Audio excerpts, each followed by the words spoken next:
सांगलीत 2 गटात झालेल्या हाणामारीत 6 जणांवर शहर पोलीस स्टेशनमध्ये गुन्हा दाखल. राजवाडा चौक येथे असलेल्या ESIC रुग्णालयाजवळ भांडणे सोडवण्याच्या कारणातून 2 गट भिडले. यावेळी दोनही गटातील लोकांनी विटा आणि बाटल्यांनी एकमेकांना मारले आणि या प्रकरणी सांगली शहर पोलीस ठाण्यात परस्पर विरोधी फिर्यादी दाखल झालेल्या असून दोघांच्याही फिर्यादीवरून पोलिसांनी 6 जणांवर गुन्हा दाखल केलेला आहे. सूर्यकांत सदाशिव जावीर वय वर्ष 52 राहणार पंचशील नगर यांच्या फिर्यादीवरून रविकांत लक्ष्मण जाधव यांच्यावर गुन्हा दाखल केला आहे. तर रविकांत जाधव यांच्या फिर्यादीवरून अरुण खोत, सूर्यकांत जावीर, सुनील सूर्यवंशी, इरफान शेख या चौघांवर गुन्हा दाखल केला आहे. सदरची घटना ही बुधवार दिनांक 19 मार्च रोजी रात्री 10:30 वाजण्याच्या सुमारास घडली.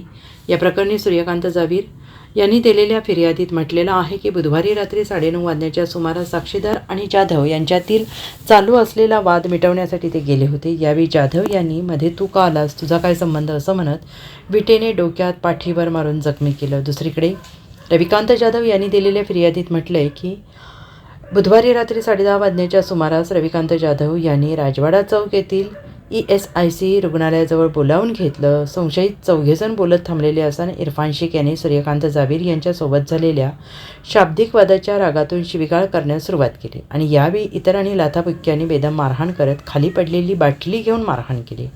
त्याबरोबर त्यांच्या दुचाकीचे 3,000चे नुकसान झाले. या प्रकरणी शहर पोलिसांनी परस्पर विरोधी फिर्यादीवरून दोनही गटातील 5 जणांवर गुन्हा दाखल केला आहे. Bureau report SBN Marathi, Sangli.